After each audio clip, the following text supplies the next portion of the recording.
What's going on, everyone? Today we're starting a brand new series here on the channel called Rising Tides, which is a road to glory. We will be starting with a club in the Serie C in Italy, the third tier known as Pescara Calcio. Essentially, the goal is to go from the bottom of Italian football to the very top and hopefully even further and maybe lift a Champions League title with this club. So today, we're kind of just going to meet the manager, go over the club, meet some of the players, and potentially and hopefully figure out what system we're going to run. Because if I can't figure out which tactic we're going to run, I'm definitely going to ask for your guys' suggestions down in the comments. And we also have a filming buddy today, so say hello to Tyrion. But now I guess, without further ado, let's go ahead and get in to today's video. Meet Francesco Di Martini, local Pescara boy and aspiring football manager. Pescara were on the look for a new manager for the club to lead them forward in a very ambitious vision. So Francesco decided to throw his hat in the ring. A little over a week later, he ended up getting a call from Pescara Calcio with a job offer of being the next manager of his boyhood club. So, Francesco gladly accepted and put pen to paper, and the news broke everywhere. TVs, tablets, phones, everywhere. And he made one promise to the faithful of Pescara Calcio, and that was that they were going to have to build a massive trophy cabinet to hold everything that they end up winning. Which, of course, that goes hand in hand with the ambitious future that Pescara Calcio have. So now, without further ado, let's roll the intro. Welcome to Rising Tides.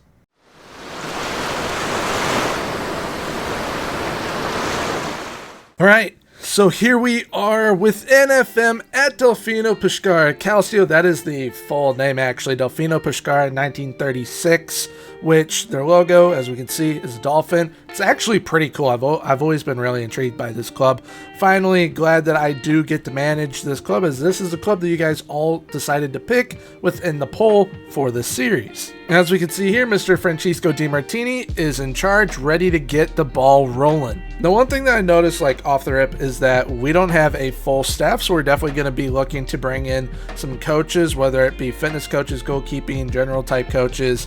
Same thing with recruitment analysts. We're probably going to bring in at least one. I know they were at the Series C level, but I would still at least like to have someone. And we're also going to be bringing in a scout as well as a physio and sports scientist. Now, the one thing that is very important for us is the players that we're going to have at our disposal within Season 1, because I would like to push for a promotion in Season 1. We have a media prediction of 4th from what I know. I'll definitely double check in a moment to make sure that that is such. But we do, from the looks of things, have a pretty decent sized squad.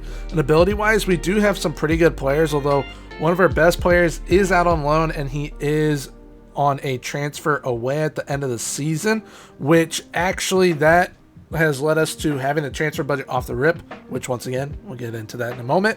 But I mean, player ability wise, we have a pretty solid squad, and we have players in every area of the pitch. It would be nice to have a right back, because we do have two fantastic center backs from the looks of it, as well as some wingers and a number 10, all on loan, of course. And then we have a pretty solid striker as well. Potential ability wise, we do have a pretty good wing back when we look at it. Brando Maruzzi, he's actually the top prospect at the club as well. So hopefully we can definitely turn him into something, get him playing pretty well. Says he's a leading Serie D player right now, but he'll definitely be a Serie C player sooner rather than later, most likely. And he has a potential as Serie B, so we will definitely be able to help him hit that. We'll definitely probably have to move on from him once we're in the Serie A. But I would like to keep him here for as long as we can, because that's a great player to have off the rip. We also have Eduardo Vergani. So we've got some potential at this club. It's mainly Serie B potential, but it's potential nonetheless. And one thing that I realized, hopefully it's of no relation, we've got Romano Floriani Mussolini. So hopefully it's of no relation, hopefully. But overall, we've got a solid squad. And like I said, we do have a transfer budget to where we can bring some players. And we've got 428,000, which I'm not sure that I'm going to buy any players, because, I mean, at this level, we definitely want to keep our balance as healthy as possible. Because looking at projections, if we don't get promoted, we'll be in the red next season. So hopefully we can get promoted off the rip and go up to Serie B. And I think putting the transfer budget into the wage budget to bring in some loan players will definitely help. But I did have a quick peruse around players that we could potentially bring in that are on freeze. And where is that? Let's go to transfers again. Simone Zaza is someone that I think would be awesome to bring in. He is wanted by championship level sides, so that is going to be kind of difficult to bring him in, but he's interested in coming here. So if we could actually land him, that would be awesome. We could also look at Yevhen Konoplyanka as well. So that's another option right there, but we've got plenty of options on freeze or even loans. So we can definitely help build out this side to where we are 100% gonna have a side here for us that can help us reach Serie B by season 2. When it comes to the youth though, not a whole lot of quality and or potential down here, unfortunately. We do have Sassanelli, who's a young attacking midfielder, so we might play him, get him some game time, but no one really has the potential to be like anything crazy. We do have Collage out on loan, but I mean, even then, nothing too crazy, so it's probably a player we'll look to sell on.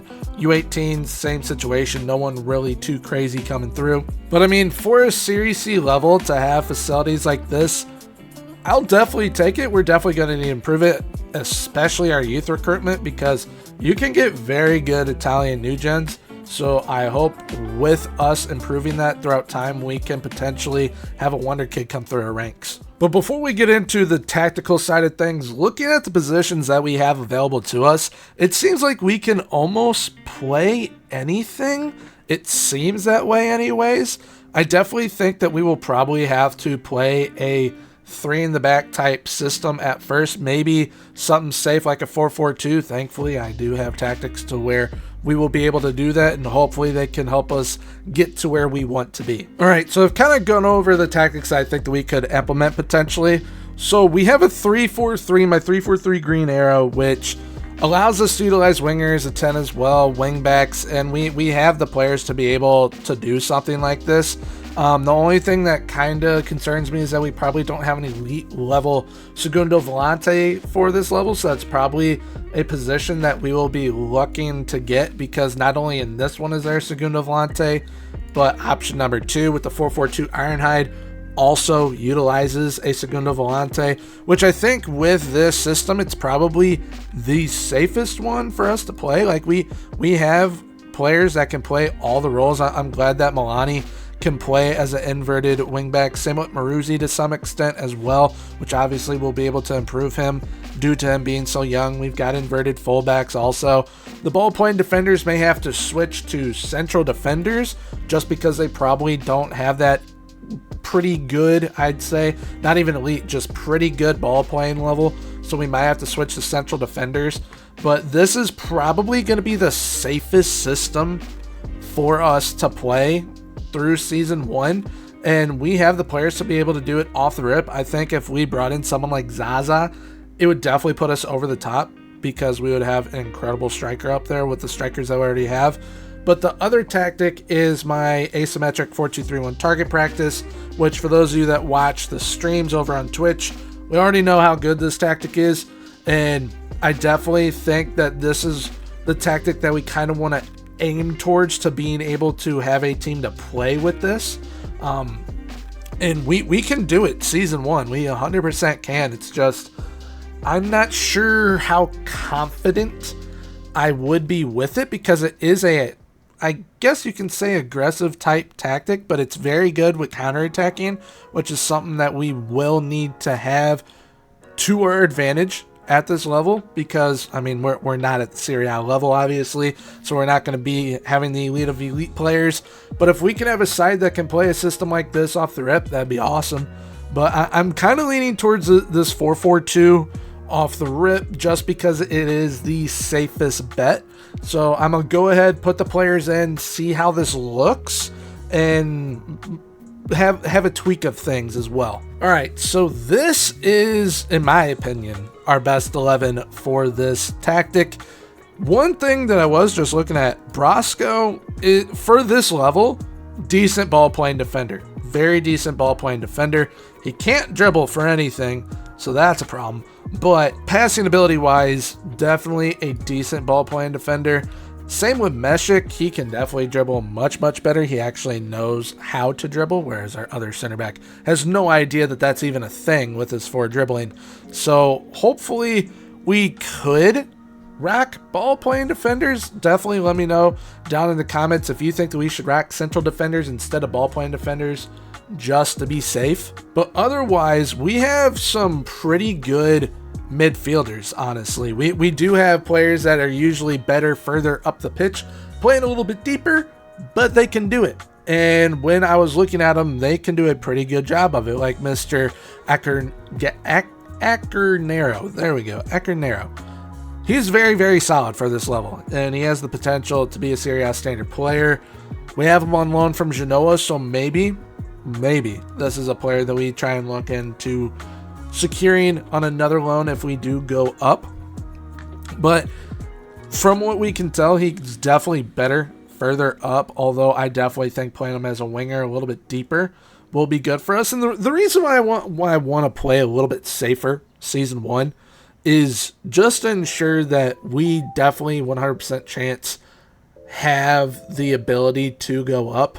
I don't want to play it too safe, but I mean 4-4-2 is kind of as safe as you can be without playing it too safe, because if I wanted to be super duper safe, we would definitely go with a 5 in the back with these 2 holding midfielders. That's definitely something that we would do. But instead, I kind of want to go the semi-safe route. Whereas if we were to do something like this would be pretty aggressive. And we would play Miyazi here, we would play Miyazi here, I think. We could play Capone here. We would want to switch Pierno for Marola, though, it looks like. Because I've noticed with the wingers that even though they're on their opposite foot, still very, very good, especially goal scoring opportunity wise. The one thing that does worry me though with this tactic is there isn't really anyone directly responsible for this area, and I definitely think that we would be exploited at this level due to that. So this 4-4-2 I think is what we're going to be going with. Which, now that I've quick picked it, squad looks pretty solid. We have a very deep squad, and I'm happy with that. I do want to get another wingback though, maybe, like I mentioned earlier, better Segunda Volante. Although looking at Aloy, because that is who it ended up quick picking, he is fairly decent. If I can find someone though with a higher work rate, I'm 100% doing that. But now that we have gone over all that, we're gonna see what the board is kind of expecting of us. So they want us to sign U22 players, which I am 100% on board for. I like doing that anyways. We got to work within our budget, which we already know. We can take that transfer budget, put it in the wage budget, kind of do what we want with it, hopefully secure a loan or two. They want us to reach the playoffs, which I definitely think is doable. And they want us to reach the Coppa Italia proper, which basically just get to the first round. I don't know how that's going to go, but I hope we can do it because it is required. And if we don't go up this year through playoffs, they want us to go up next season by winning promotion, which, let me check this because now we'll actually be able to see our season preview. We are projected 5th. So definitely within a playoff spot, I believe. I love how the Juve next gen is projected, definitely predicted to win the league. So maybe we'll try and land a loan or two from them potentially, so that they actually are playing meaningful games, helping another club instead. But we're gonna look at the rules. So outright, you are promoted if you win the league. Wow. Okay, so the playoff spot, this is interesting. See, I've never managed at this level. This is a long playoff. So I'm hoping so that we don't have to play a boatload of games. We are either winning the league or finishing top 3. That is what I am hoping. Preferably top 2, preferably numero uno up top and winning the league, adding a trophy off the rep. So hopefully we can do that, but I definitely think, tactically speaking, this 4-4-2 gives us the best chance.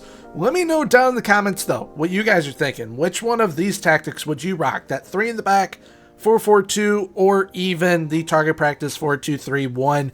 Which one out of those you think we should rock within Season 1?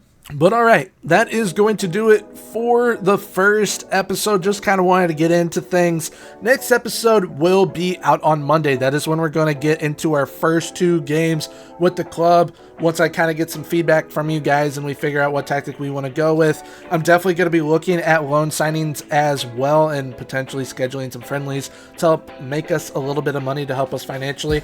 But I'm really happy with this side. They seem pretty deep, so very happy with that. But if you guys did enjoy today's video, please feel free, leave a like, comment, and subscribe. Subscribing is 100% free, so when I hit that sub button, also hit that notification bell so you guys get notified when I post videos and also the next episode of this series. If you would like to continue watching videos here on the channel, will be popping up my most recent video. It's how to create elite set piece tactics in FM24, which those set pieces we will be using within this series as well. So definitely make sure to check that out. Well, until next time, everyone, have a good one.